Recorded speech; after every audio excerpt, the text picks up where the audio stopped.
Hello, everyone. Hello, Caribou. Caribou, you know this is my jam tonight. Caribou, everyone. Caribou. Facebook Live. Caribou. YouTube 50 Shades of Glow. How are y'all? Welcome. Caribou. Thank you for coming on to Let's Talk, Travel, and Move to Africa. Tonight is going to be the Kenya edition. You know that's my jam, so I'm going to try to keep it to an hour. And whoever is in the chat, I want you to shout out if you're in Kenya now, because it is tons of the diaspora living, partying, visiting Kenya.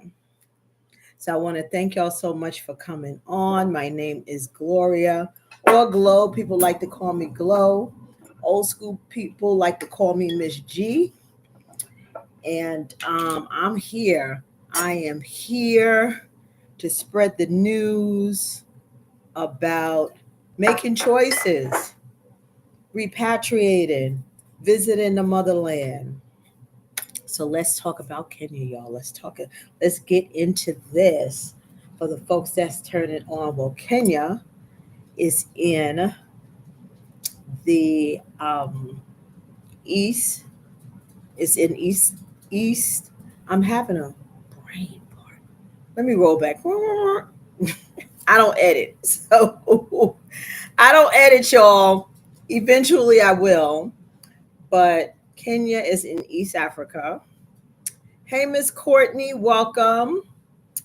It is right next door to Ethiopia and Tanzania. It shares borders. It is on the Indian Ocean. Beautiful. And you know the Indian Ocean is one of the cleanest, most beautiful coasts you can ever, bodies of water you can ever see. It is a difference. Um, Kenya also has many terrains. It doesn't have a desert, but excuse me, I have to have my kombucha, even though I want a glass of wine. I'm doing the kombucha because I gain weight when I drink wine, so I have to cut back on the wine. So I'm doing my kombucha. It's very healthy for you. But anyway, so Kenya is massive, and it borders Ethiopia and Tanzania. It is so massive that people that are from the United States, just to give you an idea how large it is, Texas is a big place. Texas can fit in Kenya th- 2.5 times, almost 3 times. The state of Texas can fit into Kenya. So that's just giving you like a um,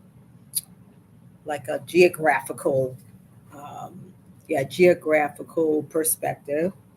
It is 48 million people in Kenya, a lot of people, and 10% of the population is in its capital, Nairobi.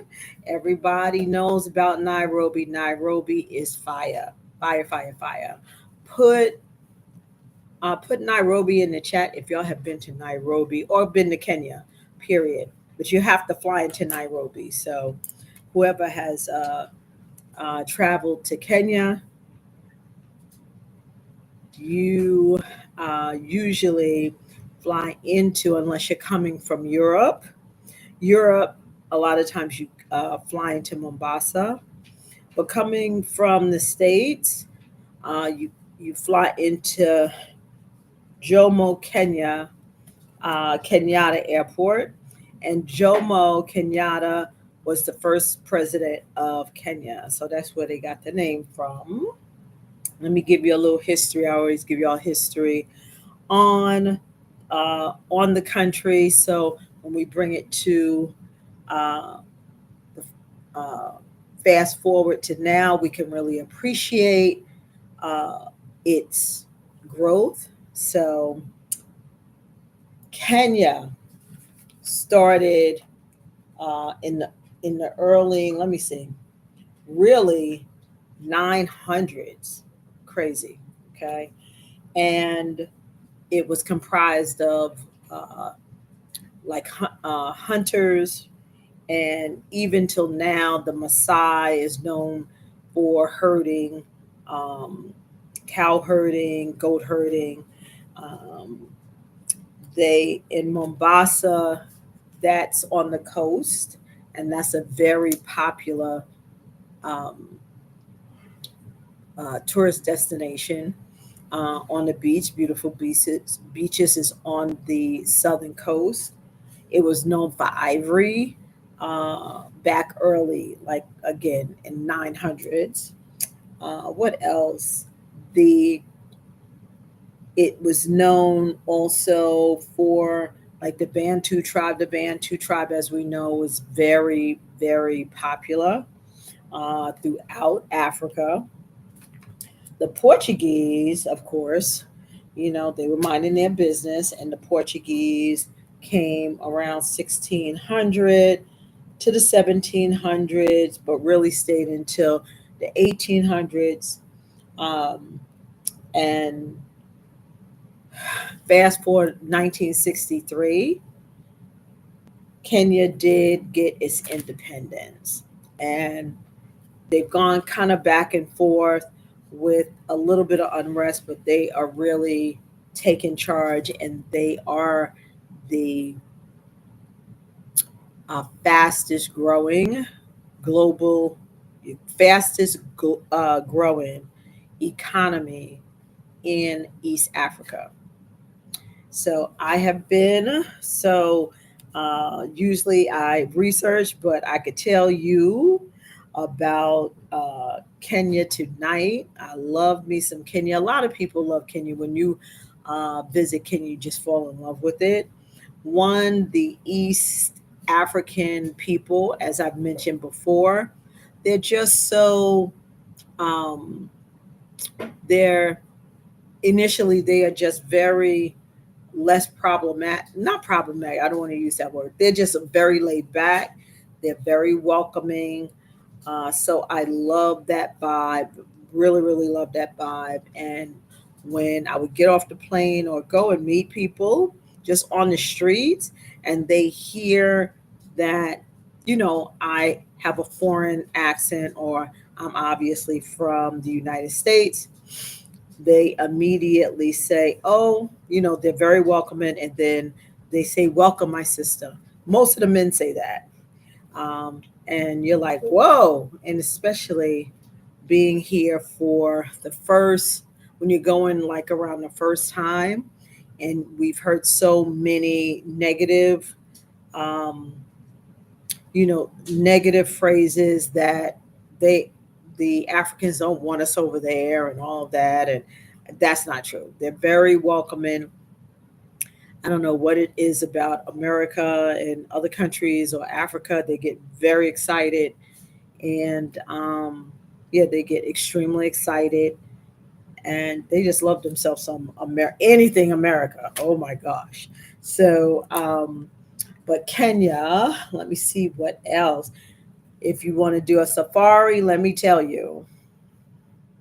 If you want to do the safari, Kenya is the place to go, because you can do safaris in levels, right? So there's just different safaris.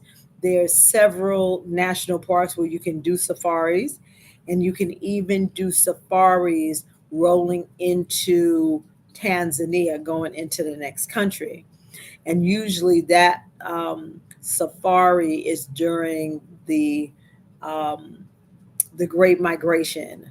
So the wildebeest and everything, when they migrate and they run over to Tanzania to migrate, and then they come back, they go back to Kenya. That's amazing. If y'all are able to look on, who's this? Hey, Miss Ernestine. If you're able to um, like YouTube it, look at the Great Migration. Crazy, crazy. It's tens of thousands of wildebeest, and they go in almost like when you see like a bees, and they kind of move like this, all in one, and they go through all the terrain in the rivers and everything like that, and they leave Kenya and they roll over to Tanzania. They migrate, and then they come back. It's amazing to see, and that is usually around. Excuse me. That is usually around September, October, between August and October.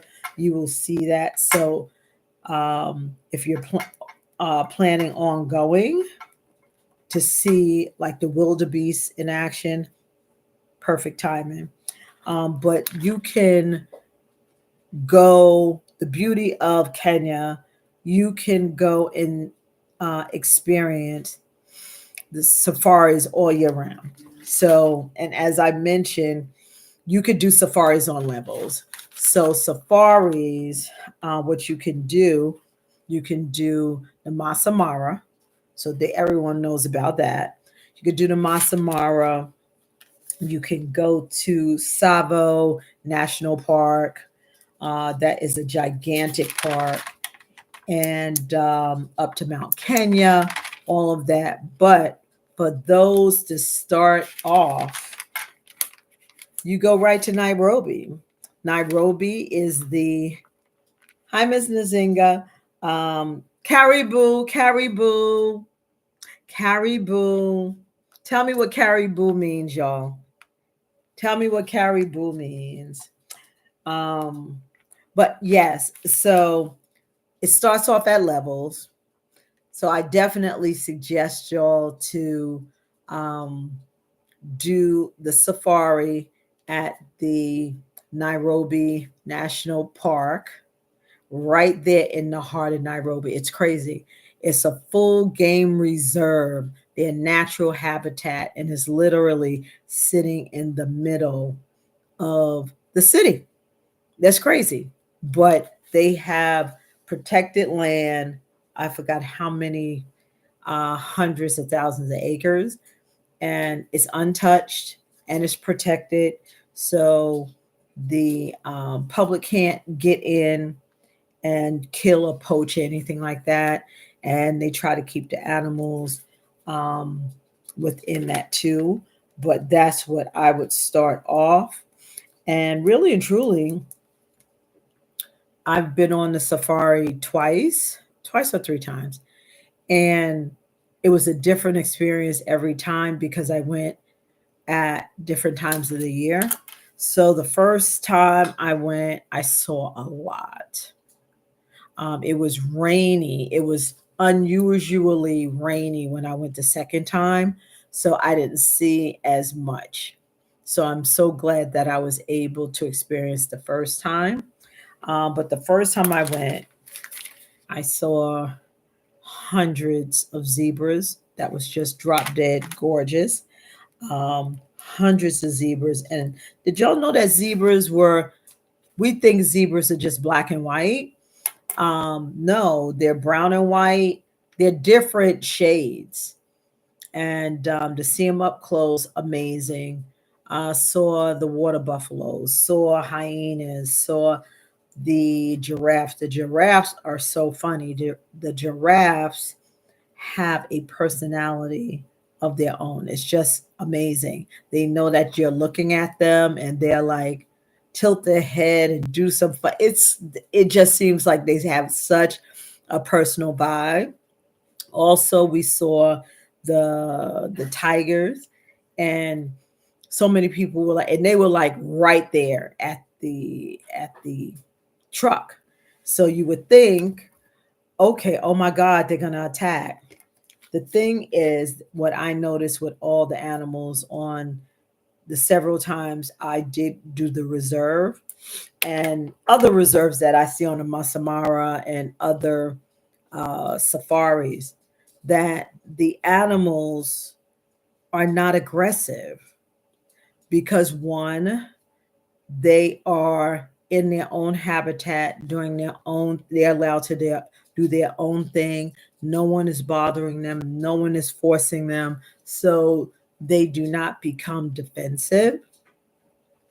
And two, they're not being fed chemicals and poisons and all of that. So we were around all the animals, and not one of the animals worried about who was in the trucks and all of that. They just went about their business.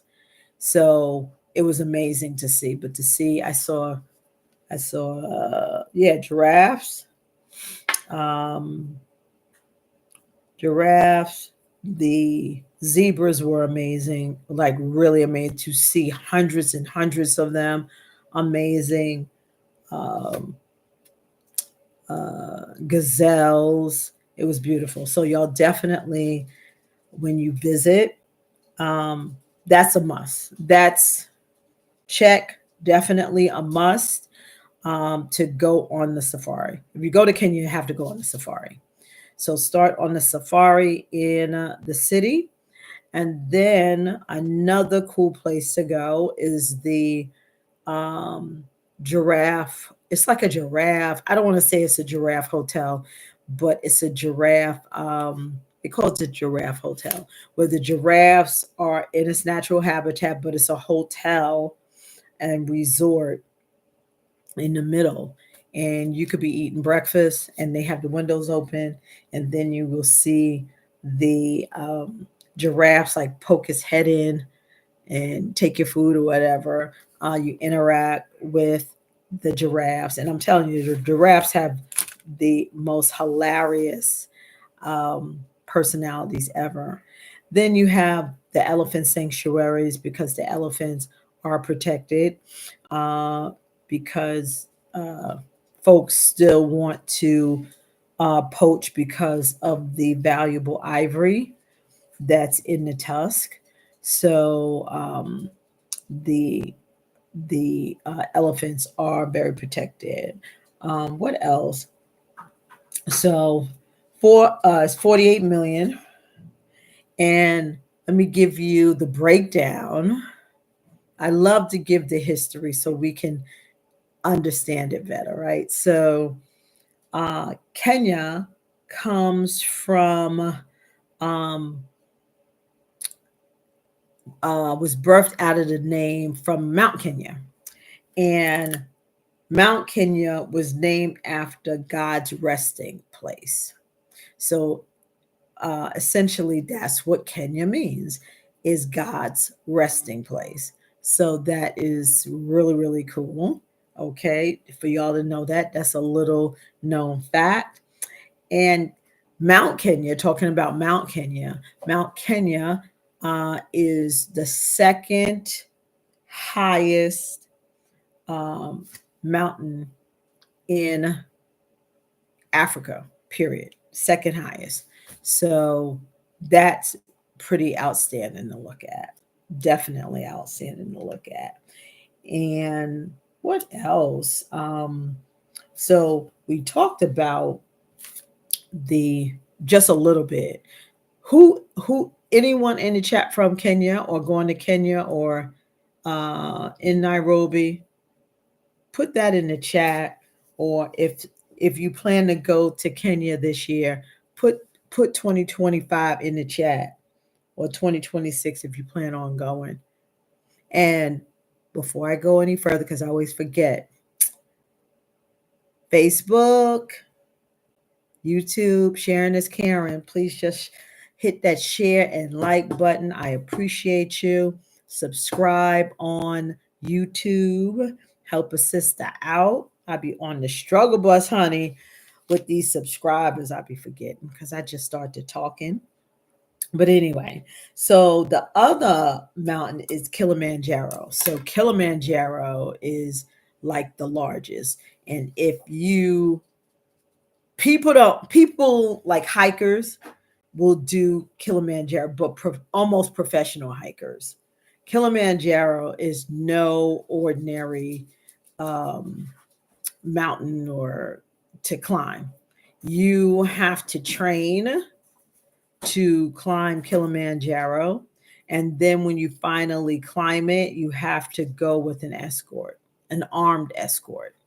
It's no joke. It's no, and it takes a couple of days to get to the top of Kilimanjaro, but that's at its highest peak. And it's snow cap. Both of them are snow cap. People would assume, oh, you're in Africa.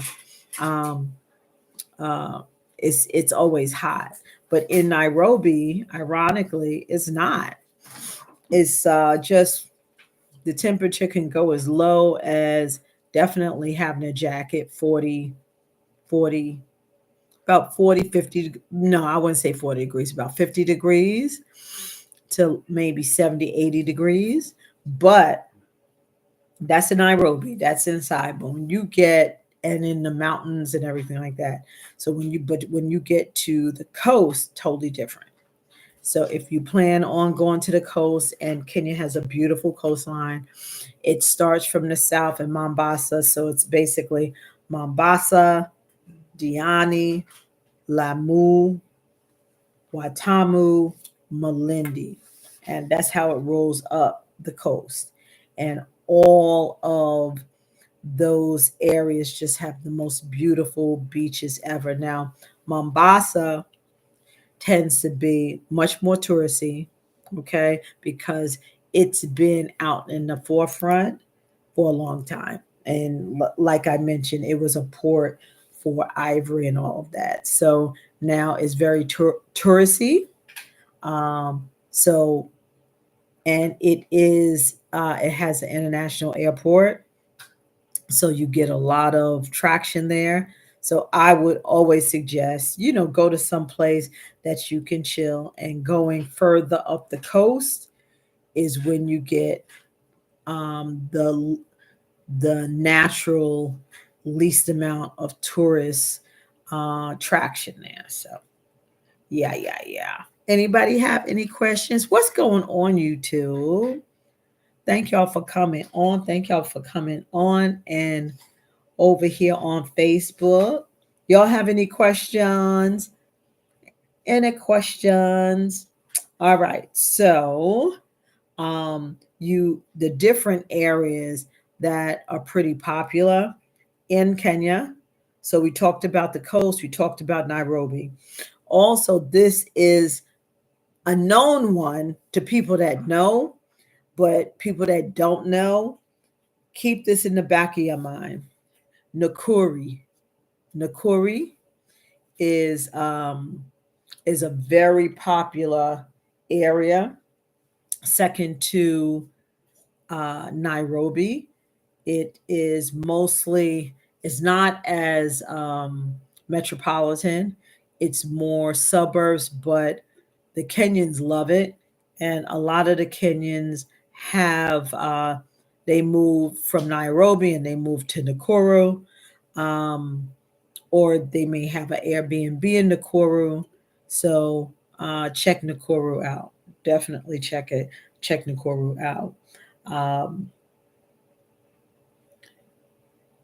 Kenya received its independence in 1963. Um, what's really cool about it, and what I'm going to give them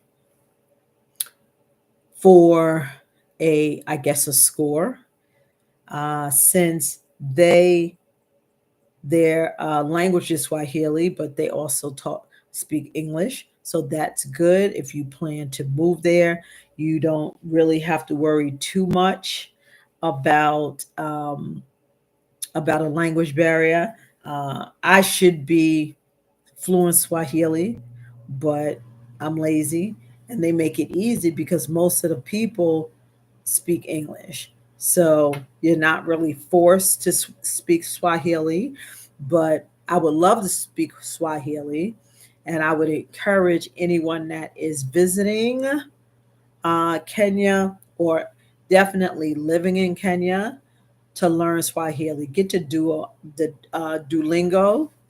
the Duolingo app. Get that; it's free, and take like 15 minutes of your time every day and learn Swahili, because knowing the language there, you know what they're talking about, of course, and then you can speak and have a conversation, negotiate much better, because when they hear the U.S. accent, you turn from African, you turn into a dollar sign. You turn straight into a dollar sign. So make sure that you have all the tools that you can, um, you know, that can make it a little easier for you, right? So what else? What else? What else? Okay. Um, um, a group. I wouldn't say too much of a tribe, but part of a tribe is, as we have seen, is the Maasai. When y'all see the men in the red and gold dress, they are uh, the herders, and also the Maasai's are trained in security. So you may go to some places and you will see the Maasai as the security there. So um, when you also go, they have Maasai villages, and they talk to you about the Maasai culture, and they interact and do dances. So you definitely need to check it out. Check it out. Check it out. It's so much to do. I'm telling you, Kenya, I could talk all night about Kenya. Um, what else? Oh, another place on the coast that is up and coming and people don't realize it yet. It is between Watamu and Malindi, and it's called Jacaranda. So if y'all are looking for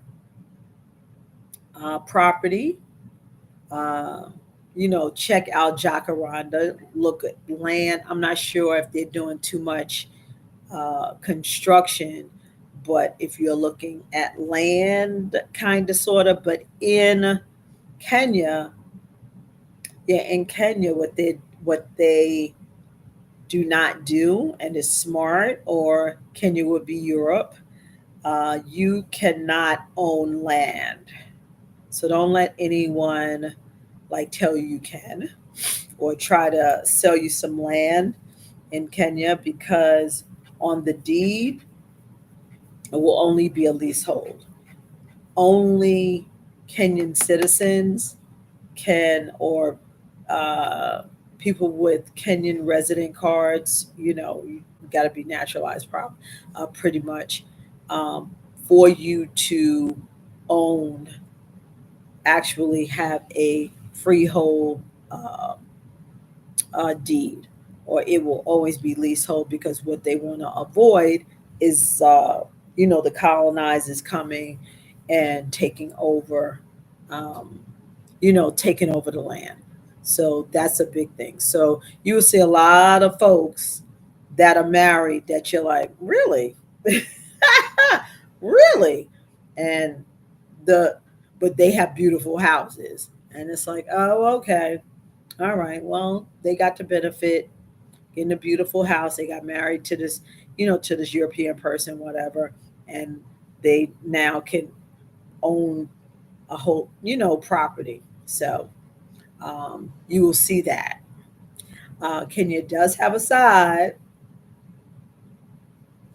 It's primarily on the coast, where you see a lot of swirl going on, and in certain places you're like, okay, it's a thing. No, no, no, no, no, no, no. It's a thing. It is a thing, a big thing, uh, amazing thing. But it's usually on the coast. They don't take that to Nairobi. They don't play that in Nairobi. In Nairobi, all black. everything black. But on the coast, you will see some interesting uh, bedfellows. That's all I have to say. That's all I have to say. But what else? What else? So we talked about Kilimanjaro, Mount Kenya, the safaris. So after you like get the safari underneath your belt, then if you really want to go out on a limb, you can go and do the Masamara, and basically the Masamara is in the Serengeti, right? It's um, it's in the middle of like, oh my God, where you can fit, literally fit Texas twice.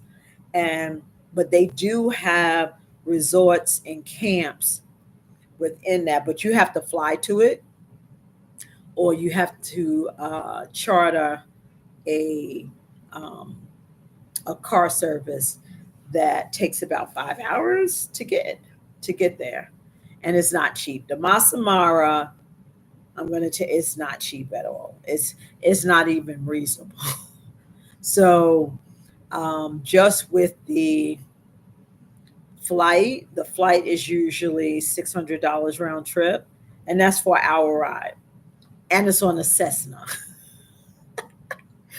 That I really, I'm not trying to do a Cessna to be. I'm not. I don't. I can't trust a Cessna because one good gust, the wind, it's a wrap. It's a wrap. It's a wrap. Um, so the alternative is, if you want to go to Masama, the alternative is from Nairobi, you rent a um, a car service. They're there the time that you're there, so you kind of have to pay them. But it's 5 hours each way drive, and then they stay there because they're not going to be going back and forth, and that is about $600 too. So it's about the same price. You just have to decide if you want to fly, if you want to drive. If you're not afraid of flying on you know a six-seater plane, go for it. Go for it. I couldn't do a Cessna. I can't. I cannot. What else? Now, if you taking planes and going and flying around the different areas um, of Kenya, they have the local airlines. Now, the local airlines is usually Jumbo Jet, and it's another one. I forgot the name of it. But even though those are domestic airlines and local airlines, they are pretty safe. Um, there's really not too much of a problem with them. They seat about 40 people on a flight. Yeah, about 40 or so people. Yeah, about 40 people. And the flight from Nairobi to the coast is usually an hour, right under an hour. It's 50 minutes actually. 50 minutes. And yeah, it's 50 minutes. And uh, very smooth, and it's about $80 each way.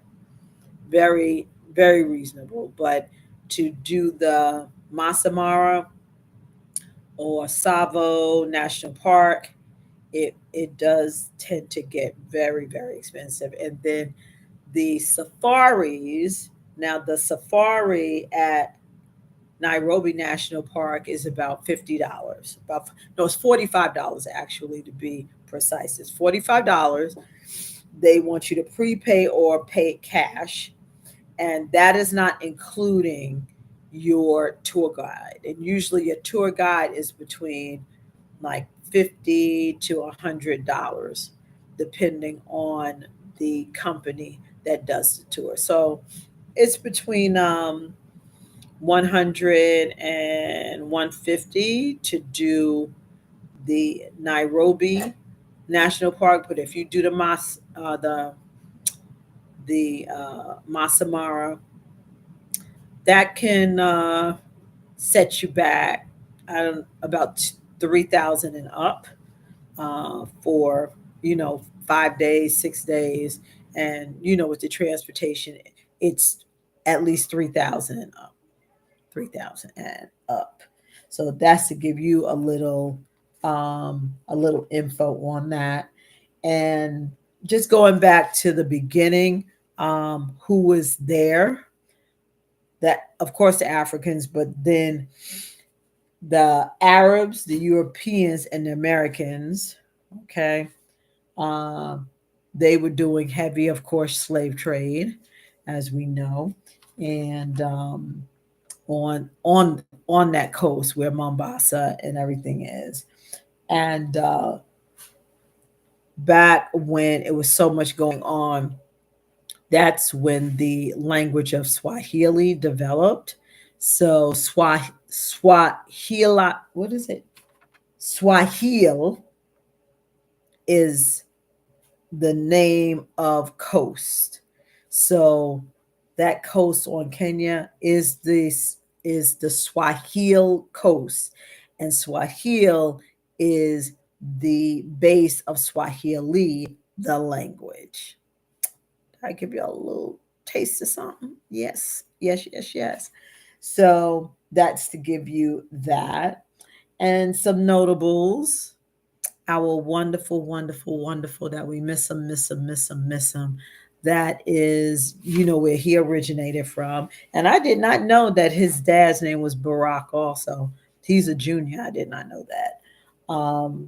But our president, our 44th president, that we miss so much, Barack Hussein Ubala, I mean, Ubala, Obama, right there. No, right there. Okay, I'm doing it backwards. Over, over there. He is from Kenya. Well, his family origin is from Kenya, and just like how President Obama is just laid back, that's how the Kenyan people and the East African people kind of get down. They're just chill, you know. Um, Let me see. Another great place to go and visit that's just absolutely stunning, breathtaking, all of that is Lake Victoria. Lake Victoria is the second largest river in Africa. And also, I forgot to mention to you, just geographically, did you know that I mean, not Africa, Kenya is sitting right on, or the equator is going right through Kenya? It's crazy. Right through Kenya, the equator. And what the wild thing is you would assume that since it's sitting on the equator, it's like it would be like ridiculously hot. But it's the equator is going right through it, and it's not. The equator runs right through Kenya. Runs right through Kenya. Um, but to get close to that, it's called Hell's Gate, and they have a lot of geysers. They have volcanic, um, not really eruptions too much, but it's volcanic little behavior. Uh, and you will go to Hell's Gate, um, and you will see it will still be like hot type of lava. It's really crazy. And then they have another where it's just down in a crater. It now that's hot. That yeah, that is Hell's Gate. Also, that's Hell's Gate, and it's so hot. And you look down in a crater. It's just mind blowing, mind blowing, mind blowing. Going back to the safaris. That's so cool. I forgot to tell you exactly what was in the safaris. So, uh, the safaris in Nairobi, okay, you had lions, like I said, lions, giraffe, cheetahs, rhino sanctuary, um, elephant sanctuary, and zebras, all of that. Now, if you go to Savo National Park, which you're going to run into. At Sabo, you have um, uh, in Mount Kenya, you have lions, leopards, you have the big five. And the big five is lions, leopards, rhinos, elephants, and buffaloes. A lot of people thought that the big five was something totally different. So if anyone asks you who the big five, and I may test y'all on that on another day, like what's the big five? What's the big five? Also near Mount Kenya and in the national parks, they have over 100 different kinds of birds. So that's really, really pretty to see also. Um, when you are on the coast, like in Watamu's like in the northern middle, and then you go up to Malindi. Malindi dates back to rather like the 12th century. It's that old. It's a gorgeous little small town. It has a lot of Italian influence because it looked like probably like in the 60s. There was a lot of Italian activity, and you see a lot of Italian influence. They used to have the most gorgeous and very elaborate hotels and everything, and casinos. And this was on the coast. And I think it was done deliberately to just have things tucked away so folks really don't see what's going on, right? So now, fast forward, more Italians are leaving um, a Malindi and going just right next door to Watamu. To I think they want to have Watamu very exclusive. When the gag is Watamu has like is very, very, um, I don't want to say basic. It just doesn't have all of the infrastructure that Malindi does. But I think they, because it's two sets of people. I want to give I always give you all. I throw in a little bit of tea every live. But the funny tea is in Watamu.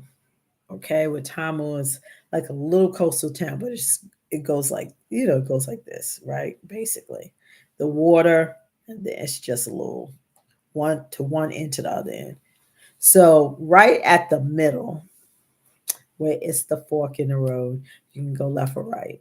So if you go left, you're going to the Italian side. Now, mind you, we're still in Africa, right? Straight Africa. But you make a left, you're on the Italian side. You make a right, you're on the British side, literally.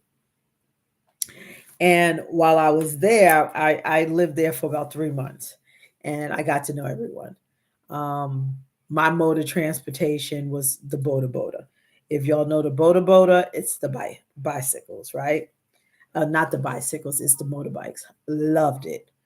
I have never got on a motorcycle, and I will never get on a motorcycle, but I don't know what it is with those border borders.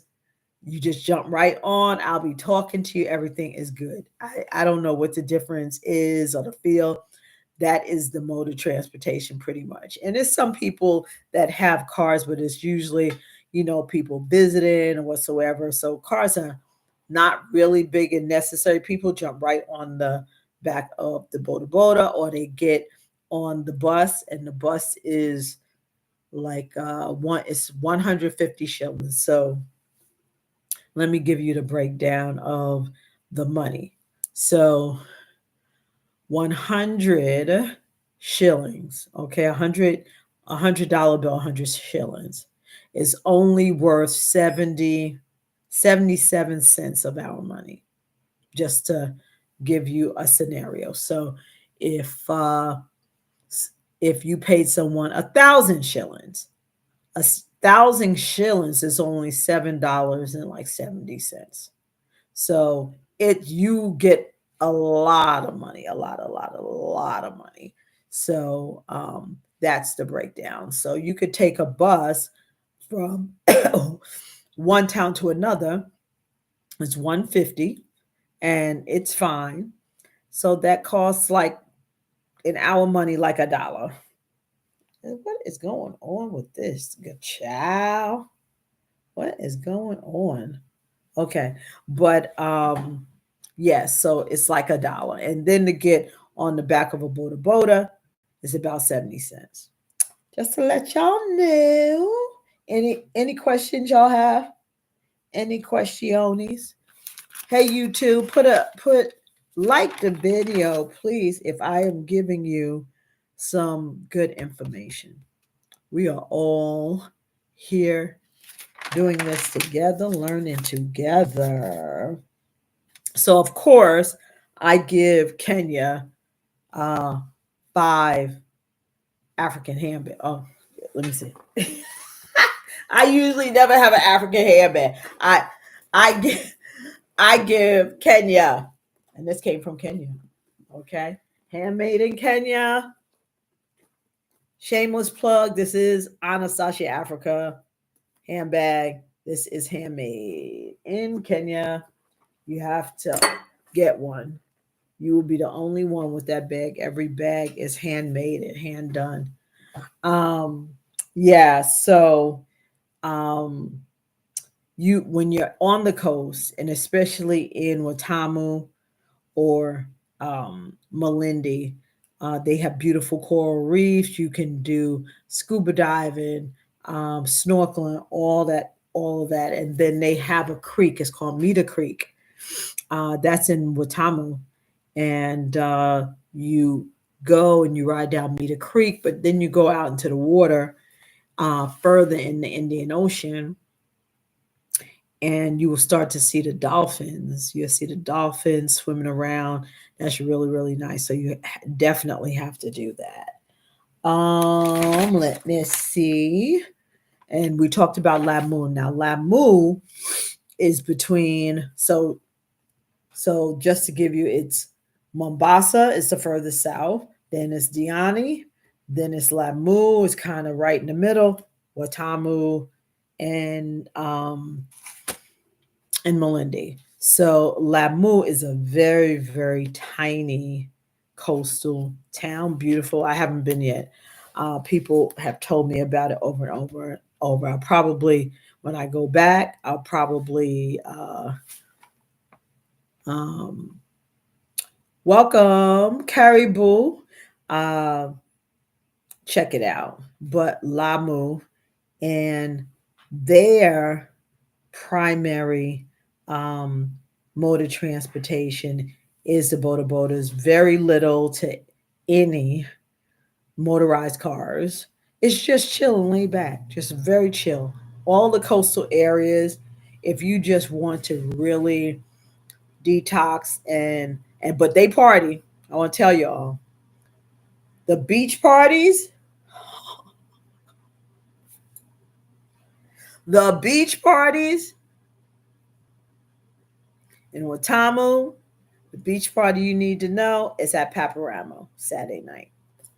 In Malindi, is several, like it's probably beach parties 2-3 times a week during high season or regular season. The only time they're not having beach parties is in rainy season, and rainy season is like May till late July. So and pretty much a lot of things may be closed because sometimes it really gets funky, really, really bad raining, but everything is purging then. Even the Indian Ocean purges itself, and it's crazy because in normal, it's green, blue, clear, but during the rainy season, all of the slush or whatever, it turns black. Everything turns black. It's wild to see. But that's just purging everything out, purging everything out.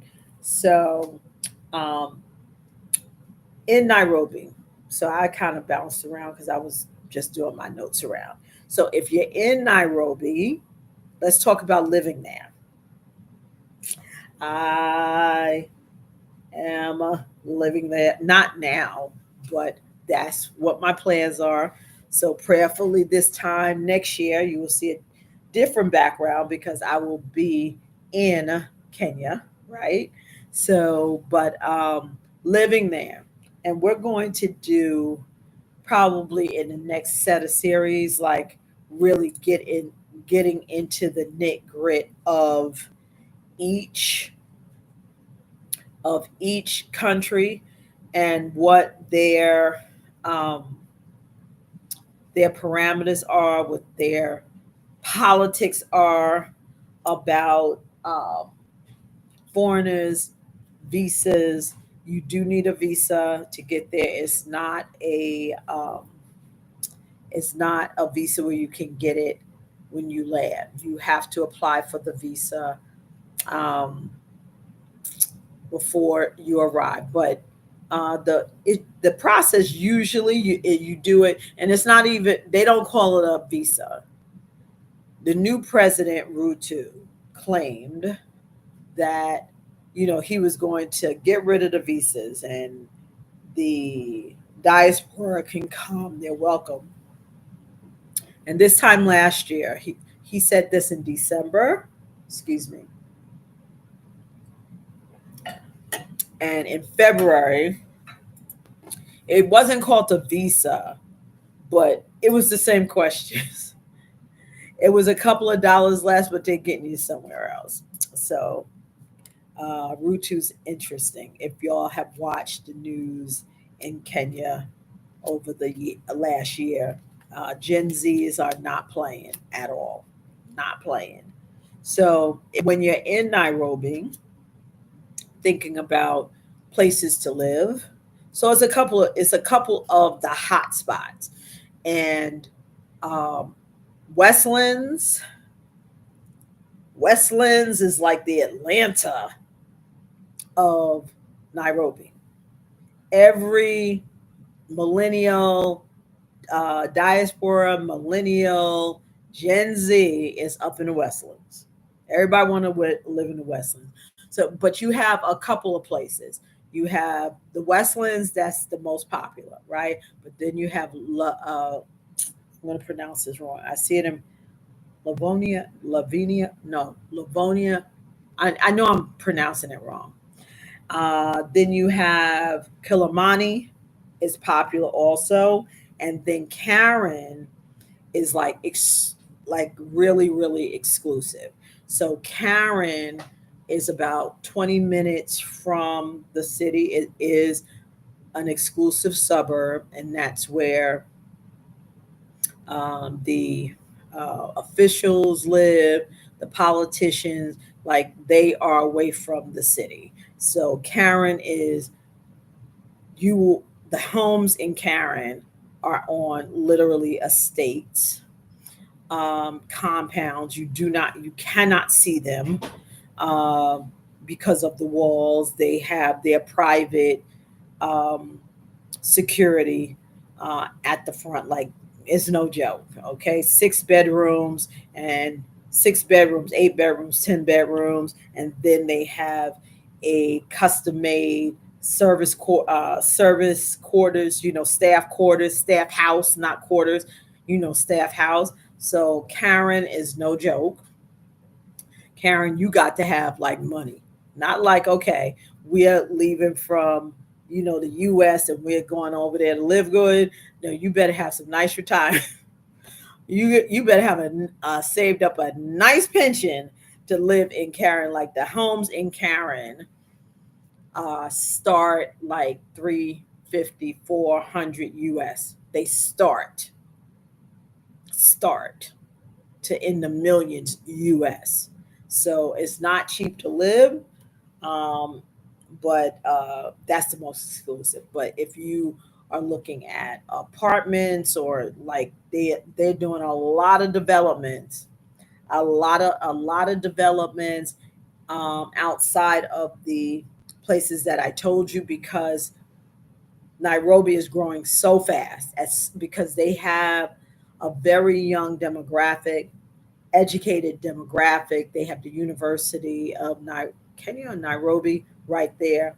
Um, so you have a lot of talent, and so they are really handling business. I went to an event last year. Yeah, it was last year. It was last November, and the tickets weren't cheap. They were like $1.60 US money, and I thought it was just going to be like a light crowd. It was a lot, and it was mostly millennials there, really younger millennials, not like 40-year-old millennials, like early 30s, mid 30s. And I asked one of the young ladies, I said, well, people consider this ticket price, even though they had everything. That was so, but what they had here in the United States, that would have been a bargain. But I asked her, well, what do y'all do? Because most of the time you meet people on like the hospitality level, and the average pay is about 500 shillings a day. So that's 364. Um, so how what do y'all do to sustain income that can pay for entertainment at that price? So she said, well, most are professionals in IT or whatever. And she said, but I have my own business. And I said, oh, okay. And literally she was like 30 something. And she says, yeah, I have my own business. I have a construction business. I build dams. She was like 31. Amazing. So, for a place to think about, I know a lot of people have heard about, um, people talk about Nairobi, Kenya, Nairobi. Yeah, yeah, no, they're not playing. Nairobi is the spot. Nairobi is the spot to network. Nairobi, I really, for people that know the United States, Nairobi is what Atlanta should be, or Atlanta is. If you just had Atlanta without the guns, without the scammers, without without the crime, that's Nairobi. Nairobi has the rooftop restaurants, the rooftop lounges, the high rises, the sky. I mean, absolutely the polo. They have a polo club. They have a polo club in Nairobi that you can have membership, and they have polo matches. It's absolutely the thing. They have a derby, yeah, like a horse derby or something like that. Um, Nairobi is it. Nairobi is it. So if you love that life, um, of making sure that you can do things, I feel that, if you go to Kenya, you have so many choices of where to live. And if you get tired of, the fast pace of Nairobi, because it is fast paced, the traffic is a lot. Okay, I will never drive there. I'm not even thinking about getting a car. And I'm on the coast. And, the coast I could just walk because I need to, okay, or jump on the back of a bike. In the city, if in Nairobi, I would never, I wouldn't be getting in a car. Absolutely not. I get a Uber. And people that are traveling, Ubers are very, very inexpensive, just to let y'all know. That's another tip.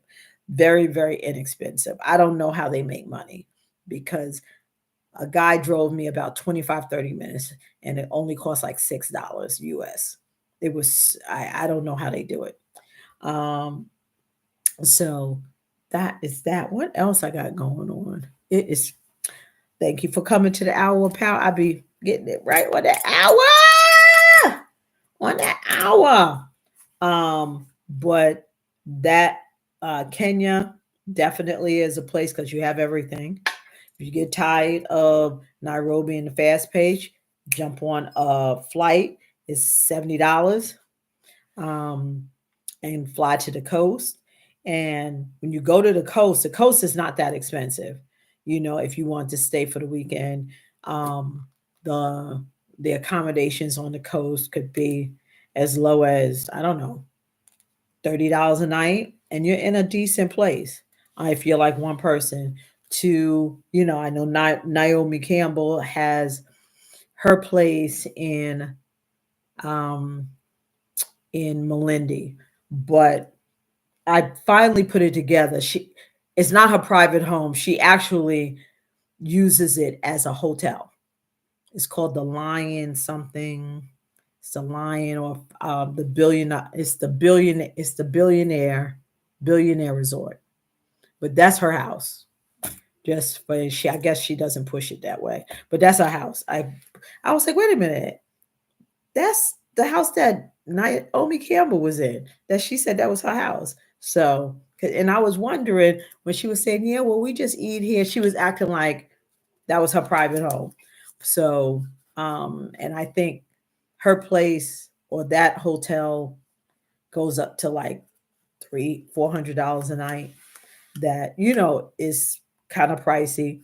Then you have the Hemingways, if people know about the Hemingways and all that stuff. So, but you can comfortably stay for like $30 a night in an Airbnb, because most of the places on the coast are Airbnb type of places. Just to let you know, it's not a lot of it's no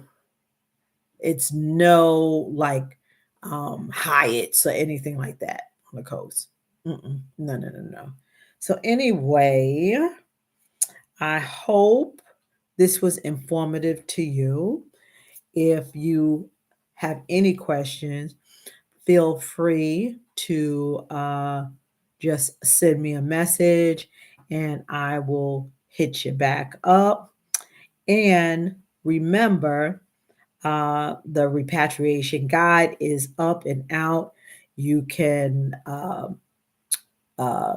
just hit the link below and just go to store, get the repatriation guide that will give you a 12-month step by step um, uh, guide on how to repatriate and prepare to move from the US to the continent of Africa. 42 filled pages. So definitely take advantage of that. And any other information that you may need, just give me a call. Just hit me up, and we will talk. And I'll check you later. I want to thank y'all so much for coming on. Please share this, because sharing is caring. Sharing is caring.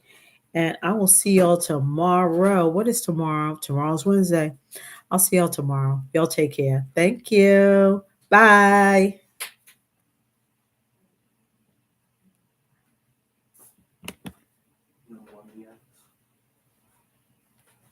What you say?